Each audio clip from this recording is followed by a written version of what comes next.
Bonsoir à tous. Merci de nous rejoindre ce soir pour cette première webconférence de la rentrée. On voit qu'on a les gens que l'on connaît dans le fil des discussions. Bonsoir Franck, Jean-Pierre, Sandrine. Bonsoir à tout le monde. Bonsoir à tous.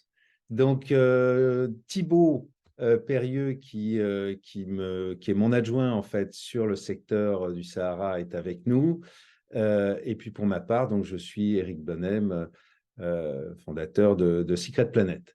Voilà, donc on va commencer donc par la saison saharienne, comme finalement chaque année.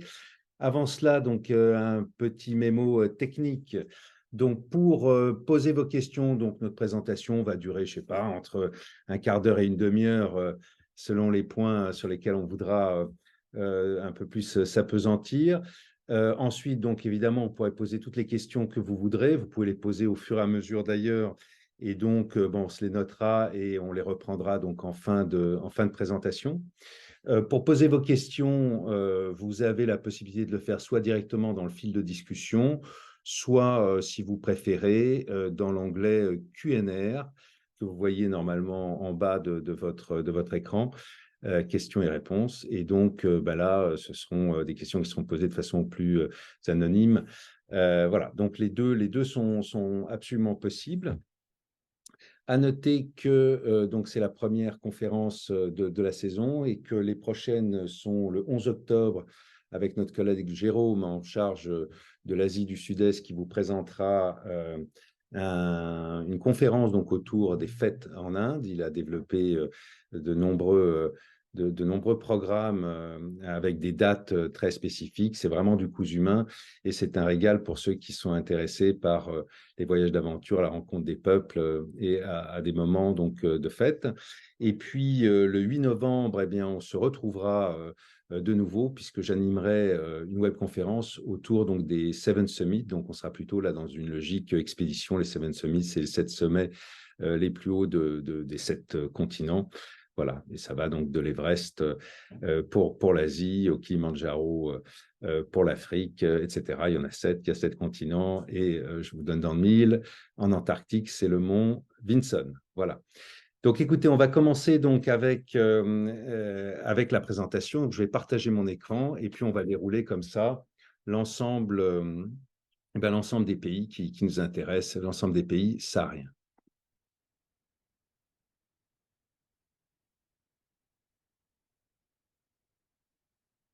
Voilà, donc normalement, là, je devrais être en plein écran et j'espère que voilà, tout le monde peut le voir de cette façon.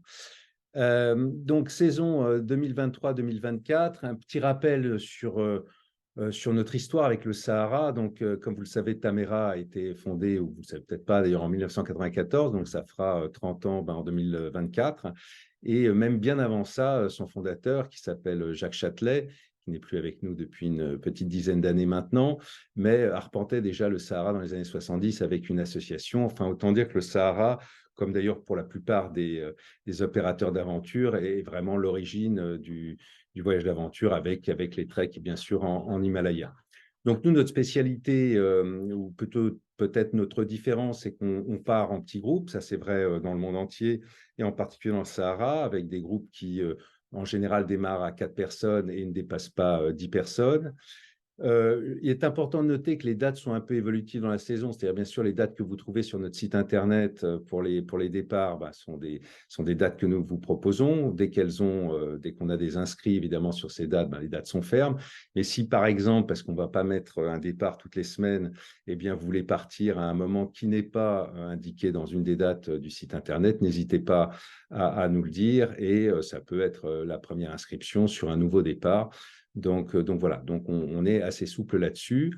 Vous avez aussi la possibilité de privatiser des 2 personnes un départ et donc de l'agrémenter un peu selon vos besoins, vos désirs. Par exemple, un peu moins de trek, un peu plus de 4x4, ou alors des combinés. On va parler par exemple de l'Algérie, donc le Hogar, les Tassil et Nadjer, de faire une semaine ici, une autre semaine là. Voilà, on est capable, à partir du moment où c'est privatisé, d'adapter à votre demande. Comme vous le savez, Secret Planet, qui est en fait, dont Tamera est une des activités, a décidé de s'engager sur la diminution de son empreinte carbone globale.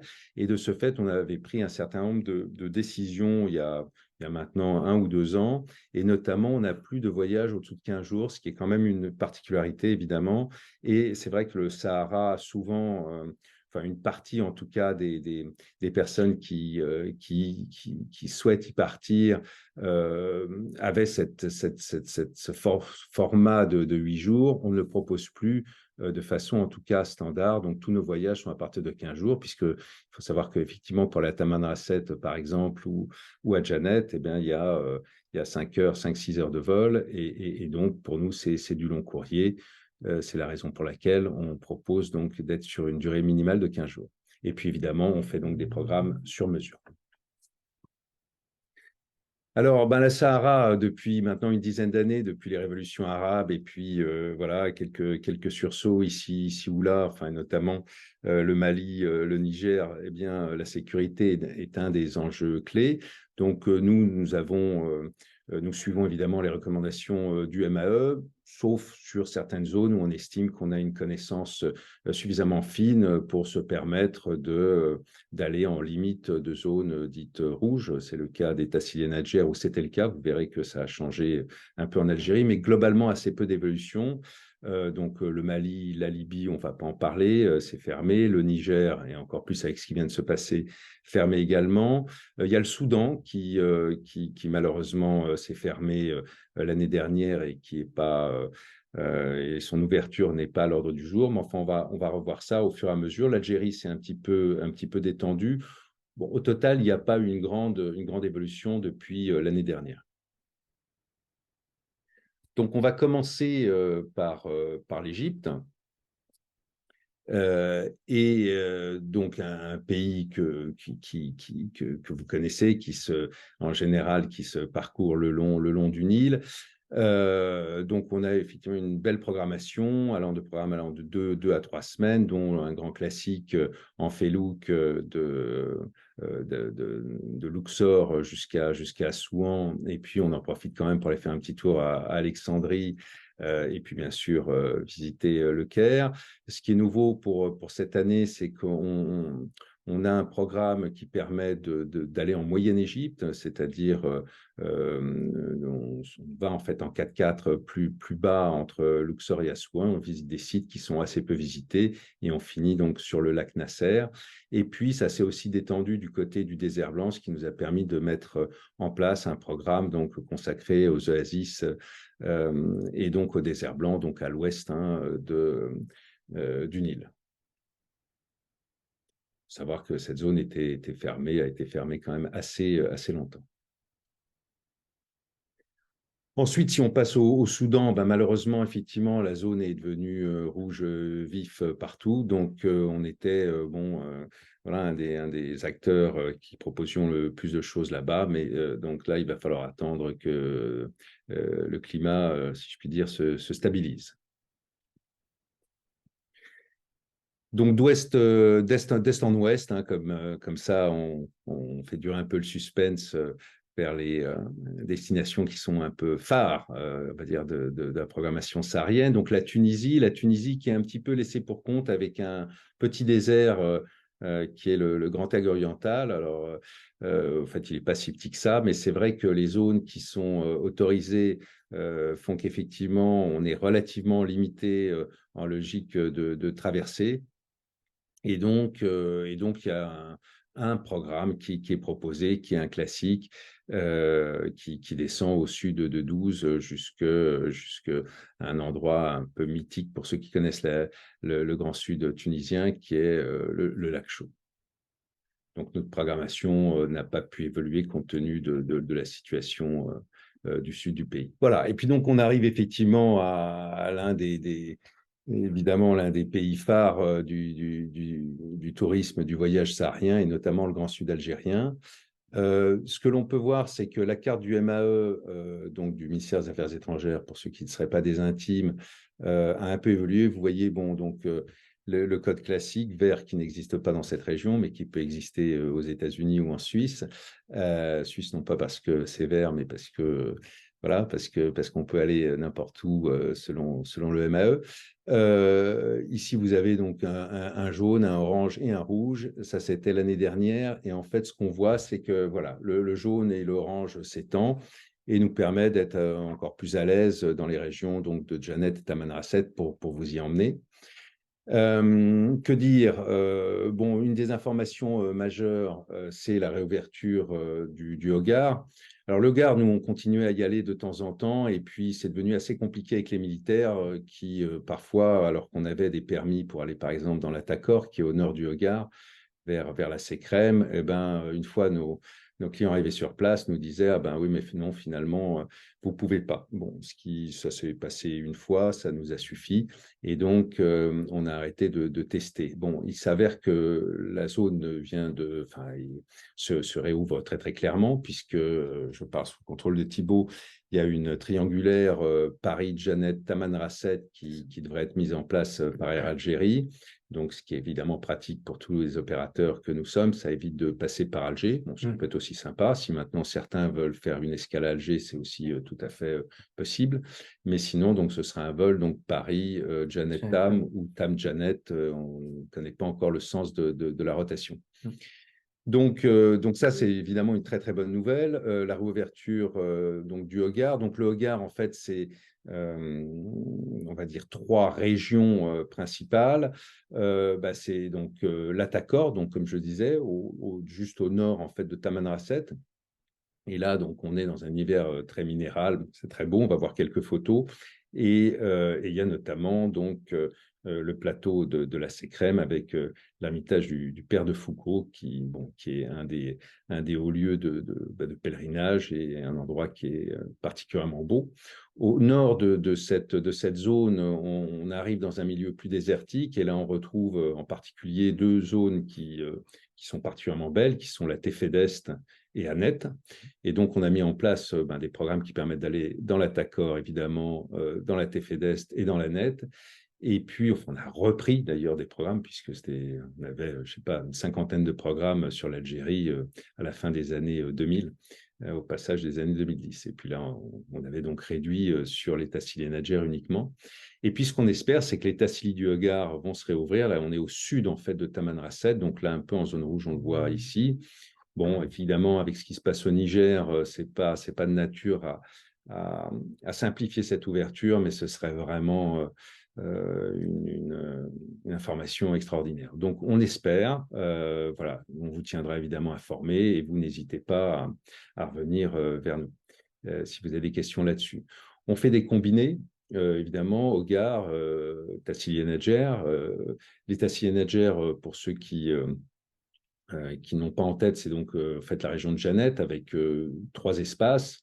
Un à l'ouest qui est notamment le rendez-vous Essendilen, cher à Frison-Roche, d'Ider et Sendilen. Donc on est dans un univers dunaire, plutôt jaune, on va dire. Je ne parle pas de sécurité, là je parle de la couleur des dunes. À l'est, on a la Tadrart, la fameuse Tadrart avec des dunes sublimes et plutôt dans un ton très ocre, beaucoup de peinture rupestre. Et au nord, en fait, de Janet, eh ben, on a le plateau de Séphar, Tamrit et Jabaren, en fait. Et là, on a accès à un univers assez minéral, mais dont la richesse, ce sont les peintures et les gravures rupestres. Voilà. Donc ça, c'est ce qui est nouveau d'ailleurs là-dessus, c'est que ce plateau n'était ouvert qu'à partir de 12 personnes. 12 personnes, oui, minimum, et c'était escorté par l'armée. Et désormais, on peut y aller à partir de 6 personnes, toujours avec une autorisation de l'armée. Et donc, on va mettre en place des groupes de 6 à 10 personnes sur un programme qui sera de 9 jours. Donc, il sera dédié et donc on combinera sûrement avec probablement avec soit Essendilen, Oui. soit la Tadrart, donc à suivre. Notre collègue Nawar, qui est avec nous par l'esprit aujourd'hui, est en train de développer donc des programmes sur l'Algérie du Nord. Donc Alger, pardon, Oran, Constantine, et puis un peu plus au sud, Timimoun, Gardaïa, et potentiellement sur l'ergue orientale, donc à l'est, qui jouxte la Tunisie. On est en train de regarder aussi ce qui est possible de faire en Kabylie. Bon, mais voilà, ça laisse à confirmer.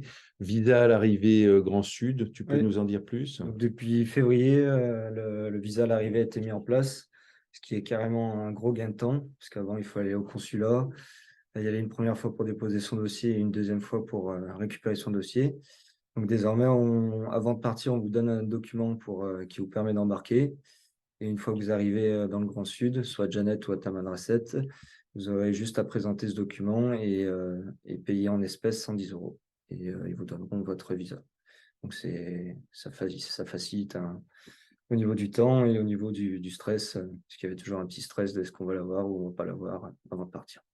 Et le lancement, donc la simplification des visas plus la simplification des vols, c'est avec le lancement justement du direct Paris et Janet déjà l'année dernière, donc Oui, a permis évidemment de faire progresser le tourisme. oui, Euh, Ce qu'on peut dire peut-être quand même, c'est qu'évidemment c'est une des zones les plus exceptionnelles au monde par sa singularité, par sa beauté. Enfin, j'imagine que si vous êtes là, c'est que vous le savez. Et de ce fait, ça attire de plus en plus de tourisme local d'une part, de tourisme peut-être un peu moins éduqué, enfin, si on peut dire, les Français, il y a sûrement plus éduqués, mais des tourismes orientaux, moyen-orientaux, etc. Et qu'on peut être face parfois à quelques difficultés sur certains sites, peut-être un peu, qui peuvent sembler un petit peu pollués. Bon, c'est la rançon du succès. Donc, il faut voilà, de la bienveillance. Évidemment, nos équipes font ce qu'elles peuvent, mais là aussi, il y a une culture à faire progresser. Donc voilà, il faut savoir que dans ce tourisme qui se réouvre, qui ne cesse de se réouvrir, eh bien, bon, il y a quelques petits inconvénients qui peuvent être ceux-là. Les équipes aussi, évidemment, ont beaucoup disparu, comme il y avait beaucoup de travail, plus beaucoup de travail, pardon, et de ce fait, certains guides, évidemment, sont allés chercher du travail dans le Nord, ou ont changé de métier. Les véhicules aussi, bon, comme il n'y avait pas grand-chose, ben évidemment, nos partenaires n'ont pas réinvesti massivement dans les 4x4 rutilantes. Voilà. Donc, il faut de la bienveillance. On sait pourquoi on va dans ces régions-là. C'est pour la connexion, évidemment, avec les peuples, les guides, les accompagnateurs, les cuisiniers, les chameliers, etc. Et puis pour la beauté, euh, l'autre pareil voilà, des paysages. On va rêver un peu devant quelques photos et puis après, on va continuer notre parcours saharien. Donc là, on va commencer par le nord de Tamanrasset. Là, on va se concentrer sur le Hogar. Et donc là, on va parler d'Atakor. Voilà, donc là, c'est une vue depuis la Sécrème, avec l'Ermitage en dessous de la photo et Tézoulaïg en fond. Donc voilà, une ambiance, donc, comme on le disait, assez minérale, avec des lumières qui sont particulièrement belles. Euh, Ceci étant dit, s'il a plu, ce qui arrive, rarement, mais ça arrive, ça peut être très vert et très fleuri, ce qui est encore plus exceptionnel. J'ai pour ma part quelques photos qui le prouvent. Voilà, donc là on est donc dans l'Atakor, encore une fois.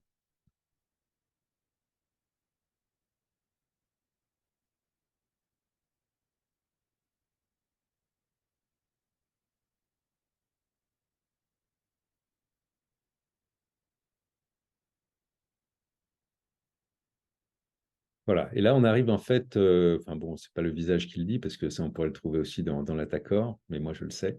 On arrive voilà, dans la Tefedest, donc qui est une zone plus dunaire, justement, plus habitée aussi.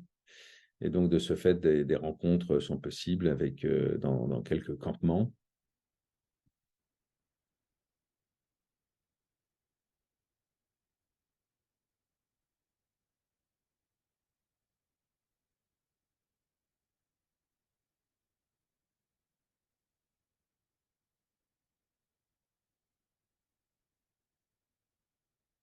Donc, ce sont des voyages qui se font en partie en 4x4 pour arriver à un point de rendez-vous, et puis après en randonnée et en randonnée chamelière.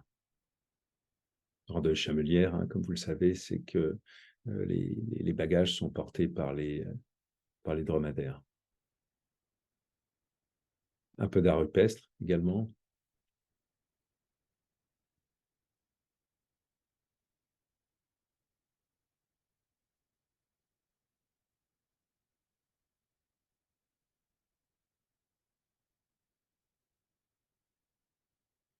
Voilà. Et là, donc, on arrive dans une autre partie, toujours dans cette zone-là, donc au nord de la Tacor, au nord-ouest. Donc, et là, on est dans la Nette, avec des dunes qui sont plus hautes.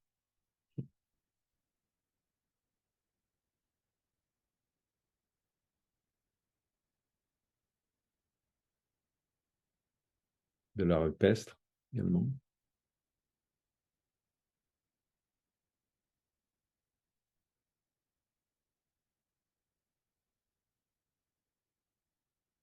Là, on retrouve un peu des ambiances de Tadrart en Des plus, cordons dunaires. hein, des cordons dunaires assez hauts, Mm. un peu plus jaunes. Ah, voilà, ça peut me faire mentir.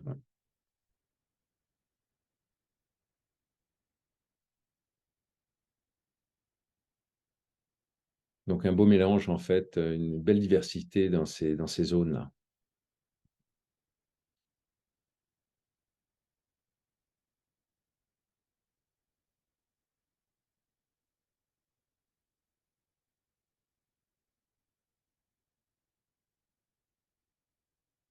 Voilà. Et donc là, on est au sud, désormais, de Tamanrasset, donc dans les Tassili, les fameux Tassili du Hogar, dont on ne sait pas encore si ce sera ouvert dès cette saison, mais bon, il y a des bruits qui courent, et donc il faut vraiment suivre l'actualité, parce qu'évidemment, ce serait un changement majeur.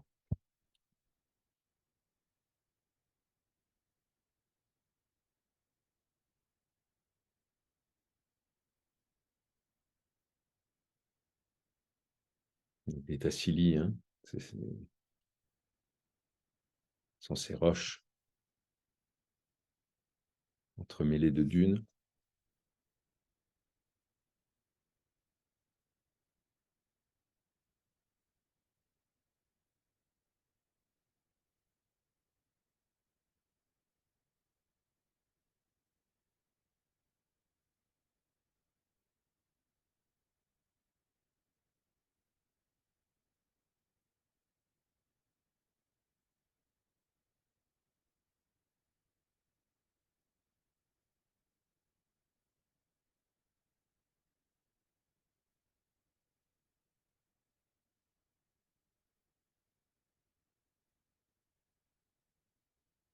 La rupestre.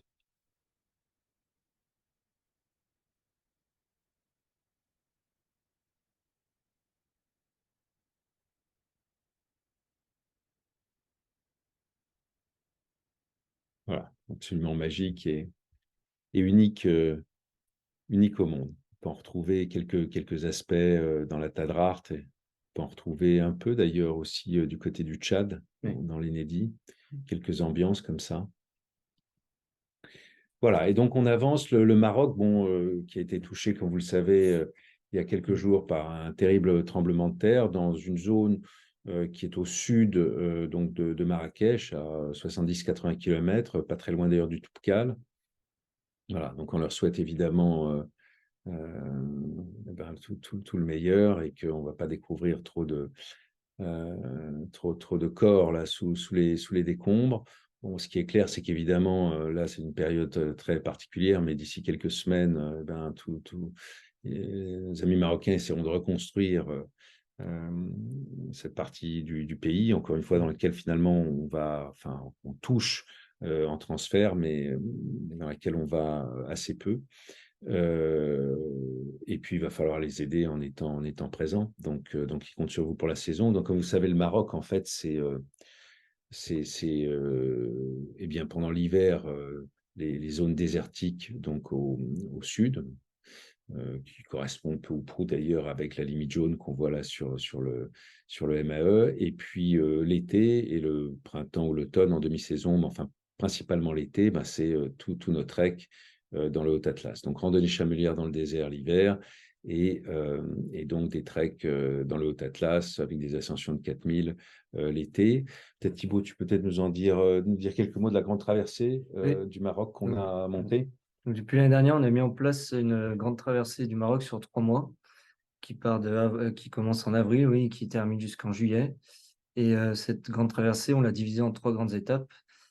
Et on part donc de Essaouira pour aller au bout de 90 jours jusqu'à Midelt, qui est au cœur du Haut Atlas. Et en fait, c'est 3 étapes de 30 jours. Donc, la première étape de Essaouira à Luliac, on longe la côte atlantique pendant 15 jours.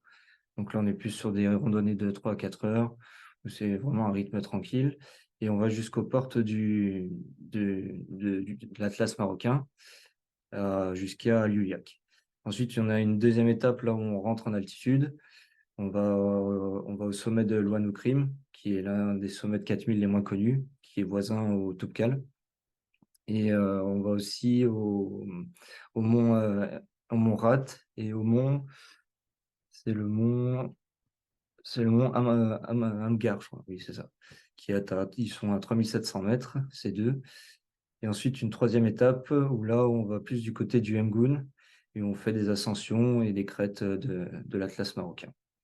Et après, cette grande traversée, elle est accompagnée, on l'a mise en place avec un de nos accompagnateurs qui est Pierre Martin, qui a une grande connaissance du Maroc, pour y être allé plusieurs fois. Et à côté de ça, on a développé un deuxième voyage qui est le Haut Atlas par les crêtes. Donc là, c'est un voyage plus court de 15 jours où on prend en fait l'Atlas, mais par les crêtes. Donc on fait un tour par les crêtes. Donc ça nous permet d'avoir une vue sur des panoramas qui est différente que lors des ascensions et lors des passages de vallée.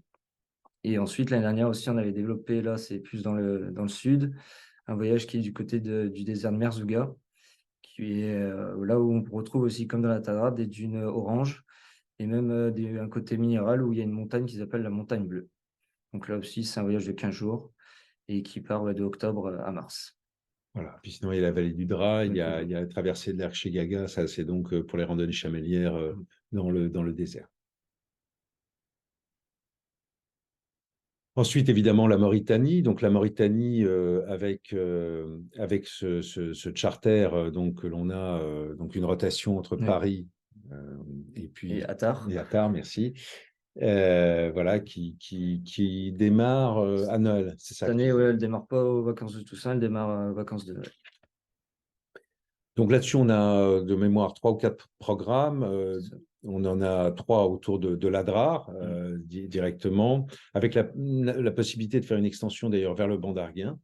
Donc on est vraiment voilà, au cœur, on va dire, du désert mauritanien qui ne soit pas de l'air, donc avec des dunes. Enfin, c'est très diversifié, c'est très beau. Et évidemment, donc avec 3 traversées possibles. Et puis, il y a cette grande traversée à laquelle tu as participé, qui est la grande traversée nord-sud. C'est ça, on a monté cette grande traversée en 2021. C'est un voyage sur 35 jours de traversée. On part de Chinguetti et on va jusqu'au sud à Boutilimit. Et en fait, on suit le chemin, c'est le tracé qui a été construit par un ancien cher qui avait fait le chemin pour remettre la paix entre les différentes tribus en Mauritanie. Parce qu'avant, la Mauritanie était divisée en différentes tribus. Et ce cher a permis à ce que la paix soit retrouvée en Mauritanie. Et donc, c'est un joli voyage parce que tous les 2, 3 jours, on arrivait sur des puits pour recharger en eau. On avait souvent toutes les semaines, les paysages y changeaient, donc des paysages diversifiés, autant sur de la flore que de la faune. Croiser des chacals, des fennecs, le matin, des petits scorpions qui venaient, qui venaient sous la tente parce qu'ils venaient chercher la chaleur. Mais oui, ça permet un voyage au long courrier où on avait une caravane de 14 chevaux. Donc, c'est une belle expérience. Et là, cette année, on la remet en place et le départ, c'est le 4 novembre jusqu'au 13 décembre. C'est 35 jours. Donc, pour ceux qui veulent vivre un long voyage et une belle expérience saharienne, vous êtes les bienvenus. Ouais, quasiment une exclusivité mondiale, hein. Je n'ai pas Oui, l'impression qu'il y en ait beaucoup d'autres qui est non. proposé. Ouais, Donc voilà, bah, n'hésitez pas à nous rejoindre. C'est une grande caravane, un voyage au long cours, comme le dit Thibaut, voilà, qui est dans notre culture donc, de voyage long et de caravane. Et puis enfin, le Tchad, et je vais te laisser en parler puisque ouais, tu vas accompagner la prochaine traversée de l'Enedi. c'est ça. Là, le Tchad, cette année, on a réussi à former un groupe assez conséquent. On est 7 personnes. Il nous reste encore 3 places. Et c'est une traversée de l'Enedi. Donc, on atterrit à N'Djamena. Il y a un transfert jusqu'à l'entrée de l'Enedi. Et c'est un peu un transfert long. Il y a un jour de 4x4. Et après, c'est une traversée où on va jusqu'à la Guelta d'Archeil. Et là, c'est une Guelta magnifique où il y a beaucoup de chameaux sauvages qui viennent s'abreuver. Et donc, c'est une traversée qui va du sud au nord. Et c'est vraiment une zone très rare. On rencontre personne. On est avec une équipe de Toubou qui a une grande expérience de cette zone.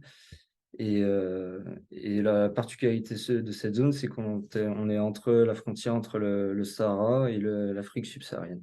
Donc les paysages là aussi de gorges, ciselés, de canyons D'Arche. et d'arches aussi. Ouais. Mm. Voilà.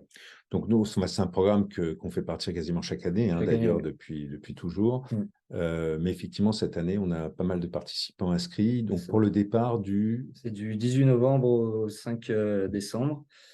Et il y a possibilité de partir de différentes villes en France parce que c'est des vols avec la Turkish, escale à Istanbul et arriver à N'Djamena, comme je vous disais. Donc on peut partir à Paris, Lyon, Nice et même Marseille aussi. Voilà. Et traditionnellement, on a un départ en janvier aussi. Aussi, Donc on montera très probablement un départ en ouais. janvier. Donc, novembre, janvier sont hein, les meilleures périodes pour aller là-bas. Mm.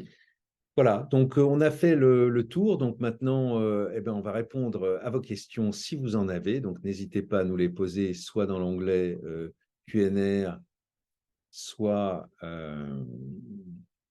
Soit dans le chat. soit dans le chat. Exactement.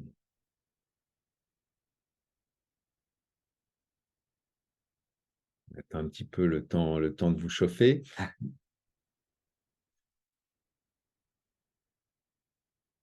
Mais effectivement, depuis maintenant oui, ouais, une bonne dizaine d'années, donc ce sont des pays qui se sont réouverts progressivement donc au tourisme. On a essayé nous-mêmes bah, d'être présents, parfois avec une dizaine, vingtaine de participants par saison quand ça a été le pire.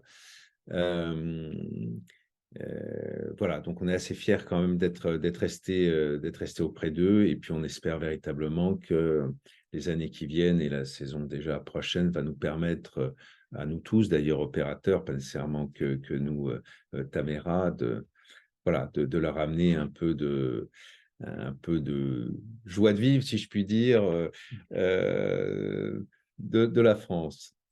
Quelle possibilité d'accès à la Libye? Ben, pratiquement aucune, à vrai Mm. dire. Bon, alors, en plus, ce qui se passe là maintenant dans le nord avec la tempête, mais bon, c'est encore une autre histoire. Dans le sud, le grand sud libyen, on entend de temps en temps qu'il y a des Italiens ou des groupes de Français qui vont de façon privée. Ça nous semble assez délicat. Il faut savoir d'ailleurs que quand Tamera a été fondée en 94, euh, l'idée était vraiment de développer l'Algérie. Et au moment même où l'extrait Cabis était sorti donc du greffe du tribunal de commerce, l'Algérie se fermait.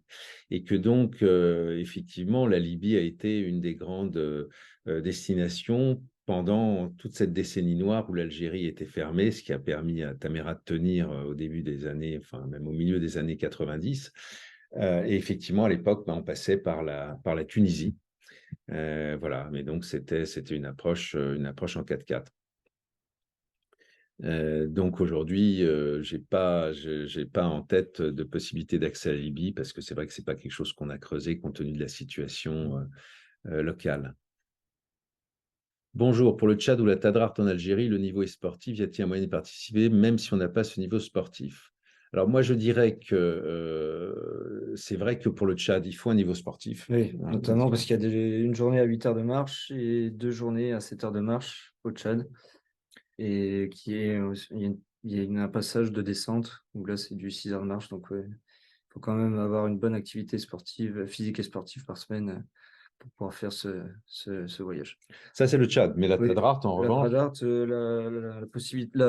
l'avantage de la Tradart, je dirais, c'est que c'est en 4x4. Donc, si on sent de faire que 2 à 3 heures par jour, et par exemple, l'après-midi, on a un peu de mal à marcher, on peut monter dans le 4x4 et les chauffeurs guides nous amènent jusqu'au point du bivouac le soir. Donc, ça, c'est l'avantage de la Tradart. la Tadrart, c'est quoi? C'est 5 heures de marche par C'est jour. 5 heures de marche, donc oui, on ne peut pas considérer comme sportif, nous, on considère comme modéré. Hmm. Donc 4 à 5 heures de marche par jour. Donc, comme je vous dis, il y a les 4x4 Qui peuvent qui peuvent suppléer. vous Voilà. soulager. Et puis, si vous êtes un petit groupe, ben, on peut le faire exclusivement en 4x4. Oui. Donc, c'est ce qu'on disait tout à l'heure. On a pas mal de souplesse là-dessus, en privatisation, en sur-mesure. Mm. Donc, pour une personne, évidemment, ce sera très compliqué. C'est possible, mais ce sera très cher. En revanche, dès que vous êtes 2, 3, 4, ça pose beaucoup moins de problèmes. Donc, Tchad, oui. L'Enedi demande un niveau sportif. Notre programmation voilà, sur l'Algérie, en général, on demande quand même moins. Donc, ça répond peut-être à la question de Brigitte qui était quelles sont les conditions physiques pour participer aux grandes traversées? Alors, la grande traversée, ben, ce serait plutôt celle de la Mauritanie. Qu'est-ce que tu en penses, toi? La grande traversée en Mauritanie, j'avais un client qui avait 80 ans et lui, il y arrivait très bien, hein. Après, il prenait son temps et nous, on l'aidait bien. Et donc, oui, vraiment, après, il faut s'entraîner. Il s'était entraîné, lui, ce monsieur. Mais c'était vraiment un rêve pour lui. C'était un cadeau pour ses 80 ans. Donc, si vous avez surtout le mental et quand même d'entraînement, l'habitude de marcher, c'est possible, hein. Parce qu'en fait, il y a des longues pauses à C'est midi ça, compte oui, tenu oui. de la chaleur. On fait des pauses on arrive à midi, on repart qu'à 3 heures, 16 heures même. Les jours où il fait trop chaud, on partait plus tard, quoi. Et surtout, c'est des voyages où on boit beaucoup, s'il faut beaucoup s'hydrater. Donc, en y allant tout doucement, c'est faisable. Et vous marchiez combien d'heures par jour? Donc, 6 heures aussi, C'est parfois ça. peut-être un peu plus, c'est C'est ça? monté à 7 heures une fois parce on avait un problème pour trouver un bivouac, mais sinon, oui, c'était du 5 à 6 heures. 15 à 20 bornes par jour. Alors, 15 à 20 kilomètres, et Ouais, donc du coup, oui. Bon, c'est vrai que la répétition jour après jour, c'est ça. pendant 35 jours, fait que quand même, bon, Mhm. évidemment, là, il vaut mieux avoir une bonne forme physique, Oui. mais c'est-à-dire ben, avoir un entraînement hebdomadaire, enfin, régulier, Mhm. hein, pour que ce Mhm. soit voilà, une partie de plaisir et pas qu'on souffre trop. Mhm. Il y a Michel qui demande si on peut coupler la Tadrart et Tamrit. Ben oui, du coup, c'est ce Mhm. qu'on disait, donc Ouais, ça, c'est ce qu'on va mettre ce en qu'il faudra place. mettre en place. Oui. Après, il y a la question quand même de 6 personnes. C'est C'est-à-dire ça. que pour que Tamrit se fasse pendant une semaine, alors ça Mhm. peut évoluer. Donc, Michel, on pourra en reparler. Mais a priori, oui, oui, Tadrar Tamrit, c'est tout à fait possible. Ou Essendilen Tamrit, en fait, voilà, peut-être Ouais. qu'on mettra une extension, en fait, peut-être d'une semaine Tamrit, ce qui peut Ouais, permettre à des groupes à la fois qui arriveraient de l'Est ou de l'Ouest, c'est ça. et à la fois sur Essendilen ou Mhm. Tadrar, de pouvoir passer Mhm. une semaine.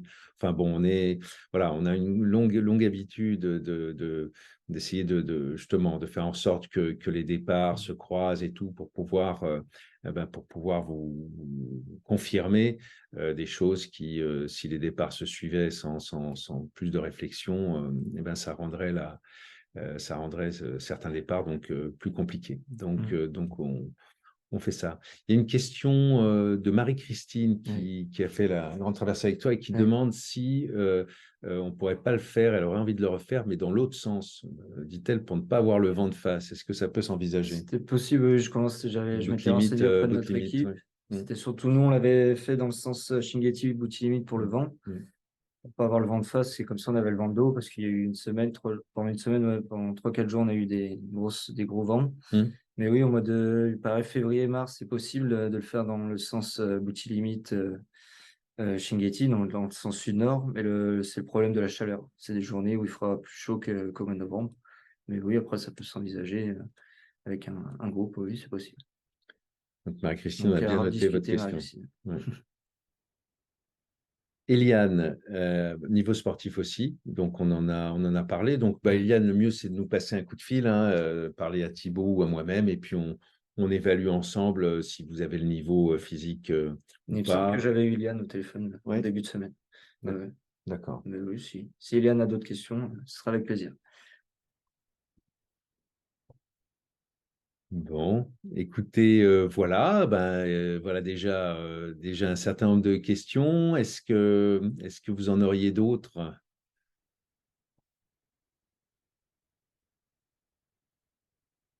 Pour le chat, qu'en est-il pour la sécurité à ce jour? Alors, bon, c'est une bonne question parce que vous l'avez vu, effectivement, le Tchad, l'Enedi est quand même plutôt en zone rouge. Évidemment, si on pensait qu'il y avait le moindre risque, eh bien, on ne vous le proposerait pas. Donc, on estime qu'il n'y a pas de souci de sécurité voilà, à ce jour. Mm. Et de plus, chaque groupe a un ordre de mission qui est relié à l'agence réceptive et au groupe, un autre groupe qui sera sur place. Donc oui, aucun problème sur place. Donc, ce que tu veux dire, c'est-à-dire en termes C'est ça, d'autorisation oui. Une autorisation, il y a un ordre de mission qui est autorisé, militaire, donc. militaire, oui. Oui, c'est Ouais. ça. C'est-à-dire qu'il faut bien comprendre qu'évidemment, ce sont des zones qui sont couvertes par les militaires, ce qui est aussi un Mm. gage de sécurité, et qu'évidemment, tout se fait avec leur accord. Je citais tout à l'heure ce qui s'est passé une fois quand on était à Tamanrasset et que tout était prévu pour partir sur l'Atacor, on avait les autorisations, tout ça. C'est un peu les militaires qui font la pluie et le beau temps, parfois simplement pour leur plaisir, ça c'est très désagréable. Mm. Mais aussi parfois pour des raisons qui se justifient. En 10 ans et donc peut-être un millier de participants quand même sur cette décennie 2010-2020, on n'a jamais eu de soucis de sécurité ou même de contre-ordre militaire disant que cette zone qui était accessible ne l'est plus pour des raisons de sécurité. Donc, euh, donc voilà.